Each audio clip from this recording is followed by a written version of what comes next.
안녕하십니까. 전남대학교 음악교육과 배진희입니다. 저는 전남에서 나고 자란 토종 전라남도 사람입니다. 제 입장을 밝히기에 앞서 먼저 드리고 싶은 말씀이 있습니다. 저는 개인적인 저의 의견을 밝히기 위해 이 자리에 나선 것이며 극우 유튜버들이라고 불리는 사람들이나 전남대학교의 특정 학과와 관련하여서 어떠한 내용을 함께 만든 적이 없고 제가 혼자서 하는 것임을 밝혀드립니다. 오해가 없으시기를 바랍니다. 저는 호소문과 야권 비판 두 가지 부분으로 나누어 연설을 할 것입니다. 먼저 호소문을 낭독하도록 하겠습니다. 윤석열 대통령께서는 계엄 담화문과 탄핵 심판 최후 변론을 통해 대한민국과 반국가 세력 간의 체제전쟁에 대해 말씀하셨습니다. 바쁘고 버거운 일상에 치여 그 내용을 듣거나 찾아보지 못하였을 전남대 후배님들 그리고 광주 전남의 여러분들께 도움을 드리고자 여기에 나오게 되었습니다. 우리 대한민국은 건국 이래 북한을 주적으로 두고 있습니다. 북한은 공산주의 체제의 독재 국가로서 자유민주주의 체제와 철저하게 반대되는 체제를 따르고 있습니다. 6.25 전쟁 이후로도 북한은 다양한 대남 도발 행위를 저질러 왔고 대한민국의 군인, 국민의 목숨을 앗아갔습니다. 눈에 보이는 도발 이외에도 보이지 않는 곳에서 간첩 활동을 통해 대한민국을 적화 통일하고자 하는 노력을 지속해온 것을 알고 있습니다. 그럼에도 우리가 북한을 두려워하며 살지는 않았습니다. 대한민국은 그들이 도발한 것을 배로 되갚아줄 수 있는 군사력을 갖추었고 뛰어난 안보로 간첩들이 활동하지 못할 것이라고 믿어왔기 때문입니다. 또한 강대국 미국과의 군사동맹을 통해 자유민주주의 체제가 수호받고 있었기 때문입니다. 그런데 자부심과 믿음을 가지고 살아왔던 대한민국이 점차 병들어가고 있다는 것이 느껴졌습니다. 민주주의의 폐단 중 하나는 바로 중우정치라고 합니다. 중우정치란 모두가 동등한 권리와 한 표를 행사할 수 있는 민주주의가 변질되어서 선동된 대중에 의해 좌지우지되는 정치를 말합니다. 광우병 사태를 기억하십니까? 수많은 시민이 언론에 선동되어 이명박 전 대통령에 대해 비난하고 미국산 소고기가 수입되면 큰일이라도 날 것처럼 촛불을 들고 시위에 참여했습니다. 이는 언론의 악의적 보도에 의한 대국민 선동이었습니다. 그리고 그 다음 정권인 박근혜 정권은 언론에 의해 더 비참하게 끝이 났습니다. 언론의 주도로 세월호 사고가 자연스럽게 박근혜 대통령의 탄핵으로 이어졌고 그 과정에서 수많은 사람들이 촛불을 들고 거리로 나오게 됩니다. 분명한 것은 국민에게 촛불을 쥐어준 가장 큰 공이 언론에게 있다는 것입니다. 윤석열 대통령은 임기 초부터 야당의 강한 반발을 받아왔고 야당은 영부인에 대한 여러 논란을 만들며 특검을 요구했습니다. 이태원 참사가 있고 나서는 정말로 위태로워 보였습니다. 이태원 참사에 대한 대통령의 사과와 진상 규명을 요구하며 퇴진을 요구하는 시위가 이어졌습니다. 여전히 또 촛불을 들고 나왔고 그렇게 또 보수 정권은 촛불에 의해 무너질 것처럼 보였습니다. 다시 한번 말하고 싶습니다. 이 과정에서 대통령 퇴진 시위에 참여하도록 여러분을 부추긴 것이 누구입니까?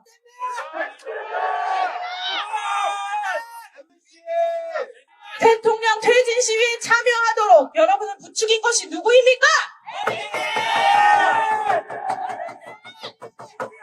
맞습니다. 그리고 가장 큰 영향을 준 것이라고 생각하는 것에 저는 언론이라고 보고 있습니다. 우리가 얻는 정보는 바로 언론으로부터 옵니다. 그러니 언론이 편파적이라면 민주주의는 중우정치가 될 수밖에 없습니다. 이태원 참사가 지나고 2024년 12월 3일 윤석열 대통령은 계엄령을 선포합니다. 대통령은 피를 토하는 심정으로 국민에게 호소한다고 밝히시고 반국가 세력의 척결을 주장하셨습니다.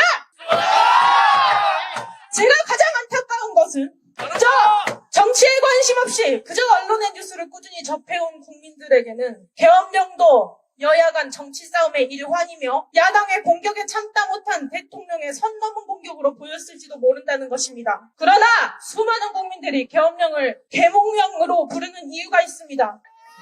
많은 이유들 중 반국가 세력에 대한 이해를 도울 수 있는 내용을 말하고자 합니다. 윤 대통령의 탄핵 심판 변론 과정에서 민주노총 간부로 있었던 북한 간첩의 지령문의 내용이 공개되었습니다. 인터넷에 다음과 같이 검색하면 누구나 그 내용을 볼 수 있습니다. 민노총 간부 간첩 사건 공소장 전문 탄핵 심판 마지막 변론에 나온 북한 지령문을 몇 가지 읽어보겠습니다. 먼저 후쿠시마 원전 오염수 방류에 관한 것입니다. 일본 것들의 오염수 방류 결정을 한반도와 주변 나라들에 대한 핵테러 행위, 전 인류에 대한 대학살 만행으로 폭로, 단죄하는 기사들을 집중 게재하고 지역별 반일 투쟁 소식들과 대일 강경 보복을 요구하는 사회적 여론 동향을 널리 보도하여 민중들의 반일 감정을 지속적으로 높여나가라. 놀랍게도 이 지령문은 고스란히 우리 사회의 모습이었습니다. 그리고 이 지령을 성실히 수행한 당은 바로 거대 야당이었습니다. 야당이 북한 간첩이 받은 지령문에 일치하게 행동했다는 것만큼 집중해야 할 것이 하나 더 있습니다. 바로 기사들을 게재하라라는 대목입니다. 그 당시 언론은 우연인지 아닌지 열심히 후쿠시마 원전 오염수 방류에 대한 기사를 보도했고 반일 감정을 부추겼습니다. 물론 반일 감정으로 끝난 것이 아니라 수산업계는 막다한 타격을 입었고 후쿠시마 오염수 괴담이 사실이 아님을 밝히는 데에도 국비의 1조 6천억 원이라는 국가의 예산이 헛되이 소비되었습니다. 북한이 대한민국에 기사를 게재할 능력이 있다는 것이 놀랍지 않습니까? 그리고 그보다 더 두려운 것은 우리가 언론에 흔들릴 수밖에 없는 국민이라는 것입니다. 다음입니다. 윤석열 놈과 일가 족속, 측근들의 정치 추문을 집요하게 몰고 늘어지면서 적처벌을 요구하는 압박 공세를 지속적으로 강화하여 윤석열 탄핵 투쟁의 불씨를 지펴 올려라. 왜인지는 몰라도 이번에도 역시 야당 세력은 지령문과 동일한 행보를 보였습니다. 이 지령문도 그저 간첩의 지령이 닿았을 수도 있는 시민단체, 노조단체에서만 행한 행동이 아니라 거대 야당과 언론이 함께한 행보입니다. 그리고 그 언론을 듣는 것은 우리 국민입니다. 다음입니다. 영업 일부를 진보당의 확고한 지지 세력으로 만들기 위한 사업에 주되는 관심을 들이며 영업 일부가 핵심적으로 참가하는 전국 민중행동에서도 진보당과의 정책 협약, 정책 연대를 맺고 공동투쟁, 연대 활동을 다각도로 벌여 진보당의 사회적 주의를 부단히 높여가는 데 이바지하라. 영업 일부가 무엇인지는 모르겠으나 진보당은 우리가 많이 봐온 당입니다. 광주의 통행량이 많은 거리면 10중 8구 윤석열 대통령을 비난하는 정치적 선동 문구로 플래카드를 걸어놓는 당이죠. 그리고 이 당이 북한에서 공식적으로 밀어주는 당이라고 말하고 있습니다. 또한 전국 민중 행동에 대해 찾아보면 노동자의 권익을 보호하는 것을 넘어 반미, 공산주의를 추구하는 단체임을 알 수 있습니다. 대한민국이 아무리 다양성을 인정한다지만 도대체 언제부터 공산주의를 추종하고 자본주의와 자유시장 경제체제를 무너뜨리는 반국가 세력이 이 대한민국에서 버젓이 활동할 수 있게 되었는지가 의문입니다.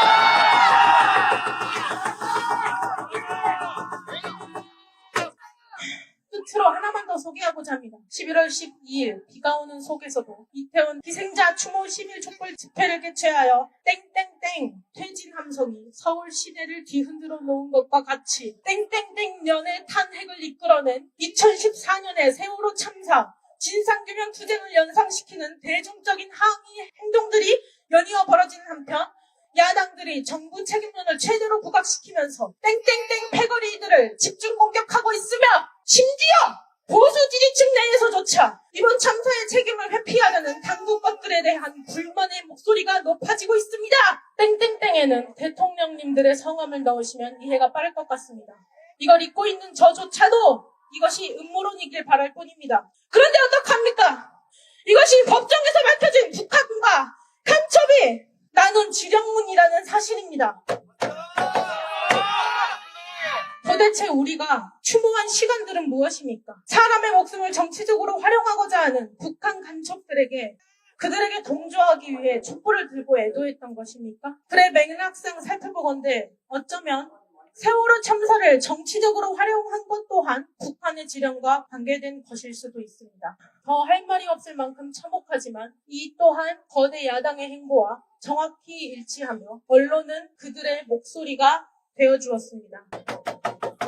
최근 4명의 대통령 가운데 3명의 보수 진영 대통령은 이렇게 수많은 구설수에 오르며 힘겹게 대통령 임기를 마치거나 탄핵될 위기에 처해 있습니다. 그러는 와중에 문재인 대통령은 북한을 주적이라고 발언할 수조차 없다 하고 북한의 국가 기밀이 담긴 USB를 건네고 헌법의 역사 교과서에서 자유민주주의의 자유를 없애려 하며 공산주의 독재체제인 중국에 한국이 중국몽에 함께할 것, 중국은 높은 산봉우리, 한국은 작은 나라와 같은 발언을 하는 등 국가관이 의심될 정도의 행보를 보여주었습니다. 또한 거대 야당은 간첩법 개정을 반대하고 간첩의 지령문과 유사한 행보를 보이고 있습니다. 나아가 대한민국 주류 언론들은 모두 그들의 목소리가 되어주고 있습니다. 뉴스를 제외한 유튜브나 다른 정보 매체를 가짜뉴스 취급하는 프레임 지겹습니다. 우리는 수많은 정보를 유튜브를 통해 얻고 살아갑니다. 때로는 그중에 거짓 정보도 있습니다. 하지만 우리가 유튜브에 떠도는 거짓 정보에 속을까 걱정합니까? 해당 영상의 댓글만 봐도, 다른 채널의 영상만 봐도, 관련 정보만 검색해도 쉽게 교차 검증이 가능합니다. 디지털 시대를 살아가는 우리 국민들은 누가 가르치지 않아도 디지털 리터러시를 습득하고 살아갑니다. 반면 지상파 방송이라는 권위, 뉴스라는 권위를 바탕으로 시민들의 정보를 제한하고 원하는 방향대로 사회를 보여주며 사회를 분열시키고 양극화시키는 위험성을 가진 언론 매체가 바로 주류 언론입니다. 더욱이 그들의 보도는 가짜뉴스더라도 그 진위를 판별하는 것이 일개 시민의 입장에서는 너무나 어렵다는 것입니다. 그런데 위에 북한 간첩의 지령문이 보여주는 것은 이런 위험성을 가진 언론이 거대 야당과 함께 국가의 혼돈을 야기했다는 내용입니다.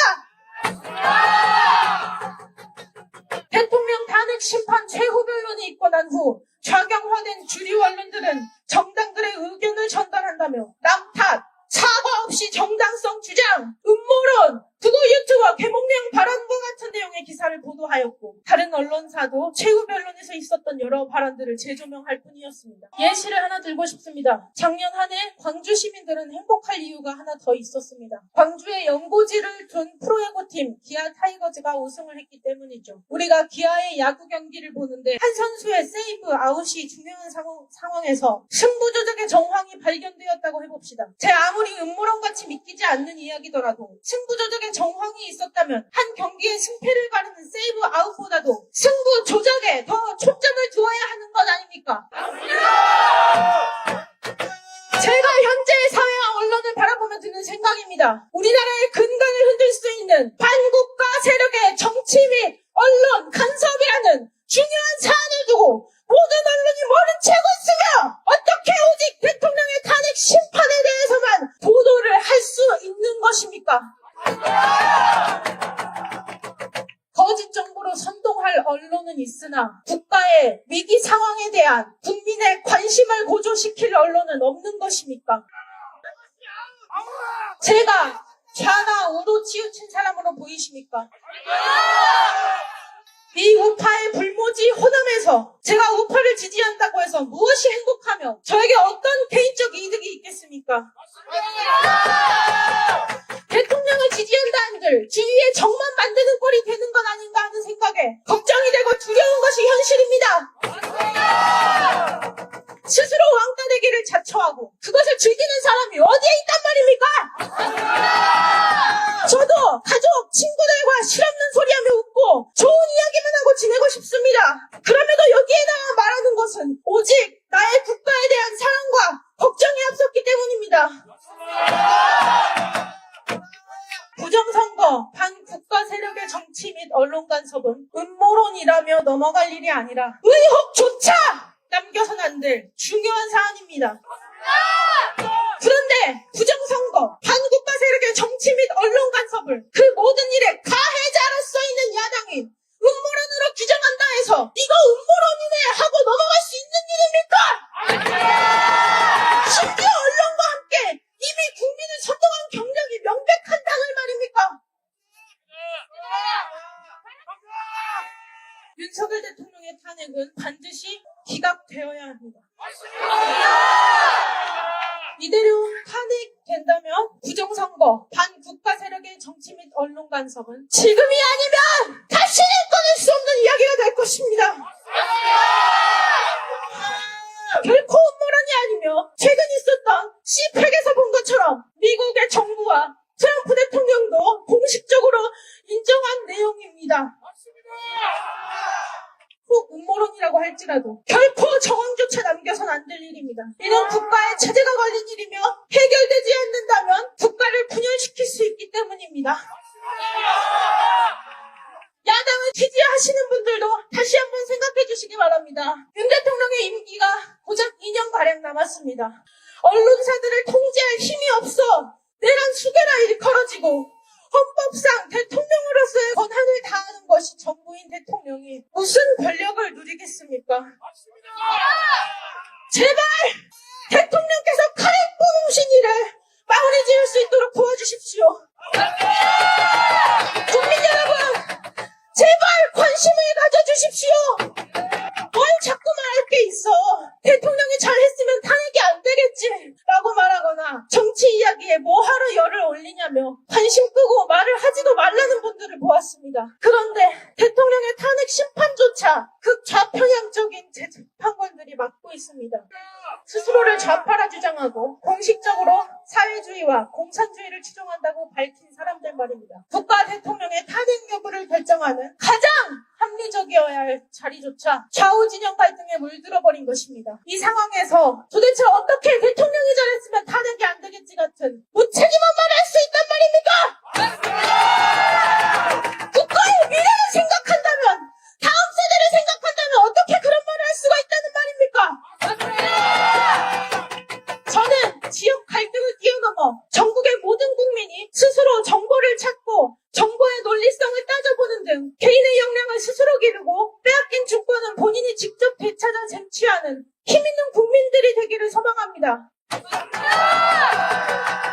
이렇게 나약한 정신 상태로 어떻게 다음 세대에게 이 사회를 물려준다는 말입니까? 그런 일은 도저히 두고 볼 수가 없어. 불안함과 죄책감을 제가 여기에 나서게 된 것입니다.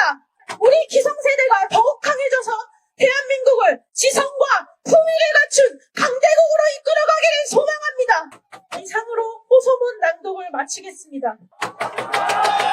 두 번째로 야권 비판에 대해 말씀드리겠습니다. 현재 대한민국의 안보에 가장 큰 위협이 되는 나라는 북한과 더불어 중국이라고 할 수 있습니다. 최근 몇 년간 북한과 중국이 우리나라에 일으킨 일들을 말씀드리겠습니다.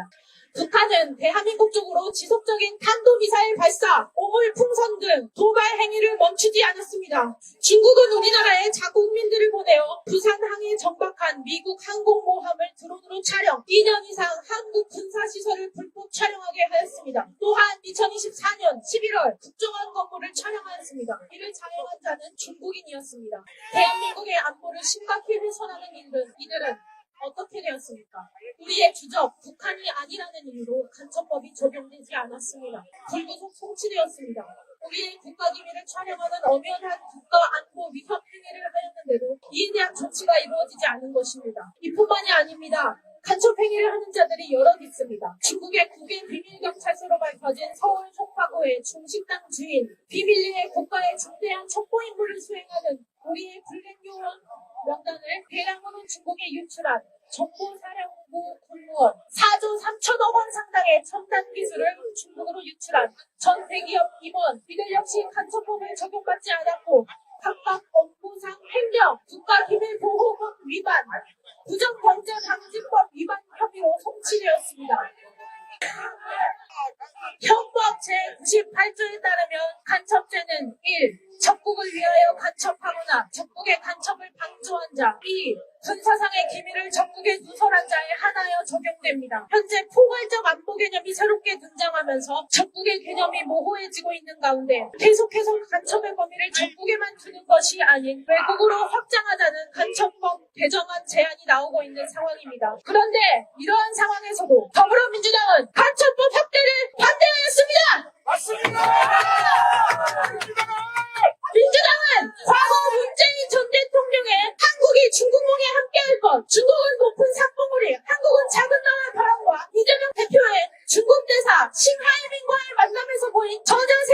행보와 실시의 발언 등으로 집중적 태도를 드러내왔습니다. 맞습니다. 민주당이 야권이 정말 국가의 안보를 진심으로 생각한다면 어떻게 저런 태도를 취할 수 있는지 묻고 싶습니다. 또한 민주당은 차세대 기술로 주목받는 원자로 기술을 비롯한 원전 사업 관련 예산을 90% 가까이 대폭 상감하였고 그 두 배가 넘는 금액을 신재생에너지 태양광 관련 산업 예산에 증액했습니다. 현재 태양광 패널 생산의 80%를 차지하는 국가는 중국입니다. 그리고 2021년에는 중국 공산당 창당 100주년 기념행사에서 더불어민주당 당기가 발견되었으며 선관위 비밀번호로 사용된 12345가 공산당 통치 시스템과 민주당 선거 구호와 연관되었다는 의심을 받고 있습니다. 민주당의 싱크탱크인 민주연구원이 중국 공산당의 유일한 교육연수기관 및 싱크탱크인 중앙당교와 협약을 맺은 사건 역시 더불어민주당과 중국 공산당 간의 연결 의혹을 더욱 증폭시키고 있는 현실입니다. 현재 야당은 중국과의 관계와 달리 미국과의 관계에서 명확한 거리두기를 보이고 있습니다. 개헌 직후 야당 6개 정당, 더불어민주당, 조국혁신당, 개혁신당, 진보당, 기본소득당, 사회민주당이 제출한 제1차 탄핵소추안에서는 윤석열 대통령은 소위 가치 외교라는 미명하에 지정학적 균형을 도외시한 채 북한과 중국, 러시아를 적대시했다는 내용이 포함되어 있었습니다. 여기서 언급된 가치 외교란 미중 신냉전 구도 속에서 한국의 미국 중심 진영의 승리를 지원하고 한미일 협력을 강화하는 외교 정책을 의미합니다. 그런데 이재명 대표는 과거 중한민국을 전면군이라 지칭했으며 대통령이 되면 사드 배치를 철회하고 주한미군 철수도 감수할 것이라는 반미 의도가 드러나는 발언을 하였습니다. 주한미군은 군사적 안보뿐 아니라 경제적 측면에서도 외국 자본을 유치하고 이를 안정적으로 유지하는 데 중요한 역할을 하고 있습니다. 이러한 행보를 보인 민주당이 과연 국가의 안보와 이익을 최우선시하는지 의문이 남습니다. 명백한 친중, 반미 성향을 보이는 민주당이 최근 갑자기 방향을 틀어 한미 동맹 지지 결의안을 발의했으나 그동안의 행보로 인해 그 진정성을 신뢰하기 어려운 상황입니다. 이에 따라 야당에게 다음 두 가지 사항을 요구하는 바입니다. 첫째, 야당은 가처법 개정안을 국민의 뜻으로 수용하십시오. 과거의 전통적인 안보는 주권, 국민, 영토를 외부의 군사적 위협으로부터 보호하는 내용이 주류였습니다. 그러나 최근에는 AI 기술을 포함한 각종 과학기술이 발전하는 등 문명이 고도로 발전함에 따라 사회의 구조가 보다 복잡해졌습니다. 정치, 경제, 사회 등 다양한 방면으로 안보가 위협받고 있는 상황입니다. 대한민국의 기술과 경제의 발전을 위해 큰 책임을 지고 있는 대기업 및 첨단 과학기술 기업들이 산업 스파이로부터 성과를 도둑질당한다면 그 원통함은 어떻게 책임질 것입니까? 기업의 일원이 되겠다는 꿈을 가지고 청춘을 학문에 바친 2030 세대들의 삶은 무참히 짓밟혀도 되는 것입니까? 산업 스파이가 국내 기업 종사자들의 땀과 눈물이 들어간 결과물을 빼앗아 갔는데도 아무런 처벌을 하지 않는 것은 있을 수 없는 일입니다. 산업 스파이가 활동하지 못하도록 간첩법 개정안을 만들어야 합니다. 간첩의 범위를 북한에만 두지 말고 외국으로 확장해야 합니다. 여러분, 우마우당을 아십니까? 인터넷에 검색해보면 중국 공산당이나 중국 정부에 의해 고용된 인터넷 여론 관리, 댓글 알바를 담당하는 인터넷 평론원 또는 여론 조작용 로봇이라고 나옵니다. 쉽게 말해 중국의 국영 댓글 부대입니다. 인터넷상에서의 여론 조작은 증거가 거의 남지 않기 때문에 중국 공산당이 선전적으로 애용하고 있으며 특히나 대한민국에서는 각종 인터넷 커뮤니티와 SNS에 상주하며 여론 선동을 하고 있습니다. 2017년 미국 하버드대 연구팀은 약 1,100만 명 규모로 추정되는 중국 관련 댓글 부대가 SNS에 올리는 댓글 수만 매년 5억 건에 달한다고 분석했습니다. 2024년에는 우마우당의 규모가 4천만 명 이상인 것으로 전해졌습니다. 몇 년 전부터 각종 미디어에서 노출되었던 불쾌한 단어들을 떠올려 보십시오. 펜조선, 독방육아가 떠오르지 않습니까? 페미니즘은 우리나라의 젊은 남성들을 분노케 했습니다. 남성들의 잠재적 성범죄자로 몰아세워 정치, 정서, 사회, 경제적으로 위축시켰습니다. 남성의 본연의 타고난 이성, 논리성과 자유 수호에 대한 열정, 헌신하고자 하는 마음을 묶어버렸습니다. 이거는 젊은 여성에게 남성 혐오, 남성 무시, 남성 비하, 여성 특권의식, 안지성주의, 사치, 허영을 부추겼습니다. 만일 우리가 중국의 스파이라면, 여론 선동 임무를 하달받은 사람이라면, 심지어 하달된 역할을 수행하지 않으면 언제든 죽임을 당할지 모르는 공산주의 국가에 살고 있다면 무슨 짓이든 못하겠습니까?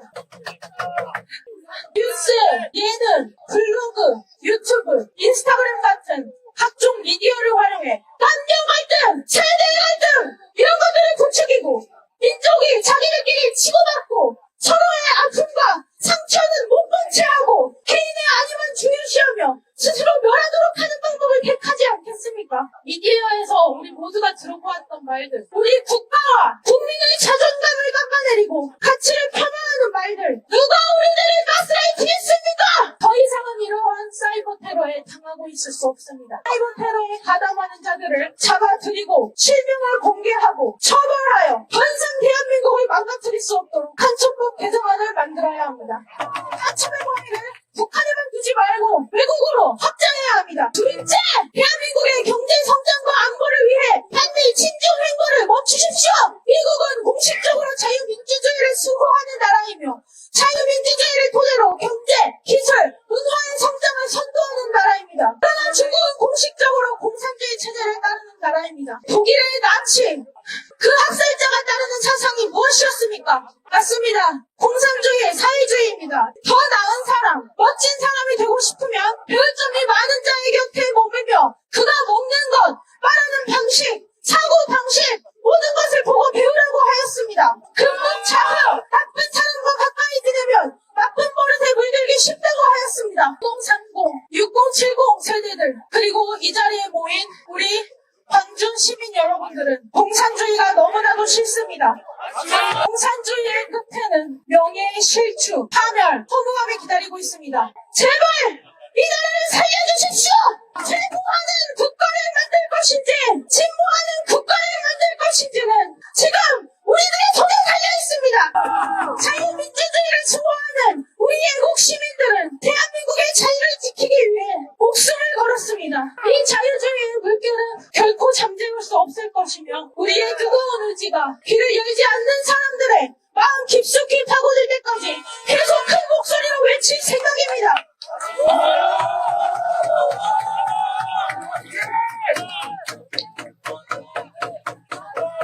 지난 몇 년간 우리는 힘든 시기를 보냈습니다. 취업길에 막힌 청년들과 짐이 무거워 자신의 삶을 끝내버린 청년들, 눈앞에 마주한 미래에 희망이 보이지 않아 결혼과 출산을 포기한 청년들, 급변하는 사회 속에 이리저리 나붙기다 정처 없이 부유하는 청년들, 우리의 모습은 거대한 벽에 가로막혀 무력감을 느낀 채로 자신만의 방식대로 몸부림 쳐보는 것이 다였습니다. 4050 부모님 세대들은 누구보다 귀한 당신의 자식들이 무너져가는 모습을 바라보며 무력감과 죄책감에 마음 아파하였습니다. 6070 그리고 그 이상의 조부모님 세대들은 전쟁에 목숨을 바쳐 지킨 이 대한민국의 자유민주주의가 무너져가는 것을 보며 비통해 하셨습니다. 건강한 어른의 사랑과 사회의 배려로 성장해야 하는 10대들은 총체적 난국인 이 사회를 보고 얼마나 두렵고 불안해했겠습니까? 대한민국의 모든 세대는 그동안 얼마나 많은 시도와 좌절을 겪어야 했습니까? 이제는 그의 멍에를 벗어버릴 기회가 우리의 눈앞에 와 있습니다. 이제는 우리를 괴롭히던 것의 정체가 무엇인지 서서히 드러나고 있습니다. 그것은 부정선거의 정황과 선거에 개입된 중국과 사이버 테러, 산업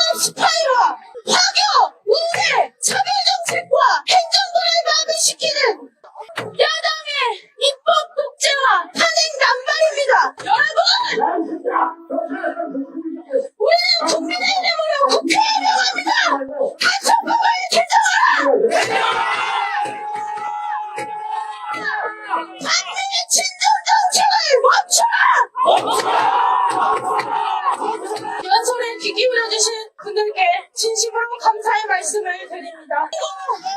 우리 사회가 겪고 있는 많은 문제, 근본적인 원인이 한국과 세력에 있다는 것을 대통령으로서 명예를 걸고 알려주신 윤석열 대통령님께 마음속 깊이 감사하다는 말씀을 드립니다.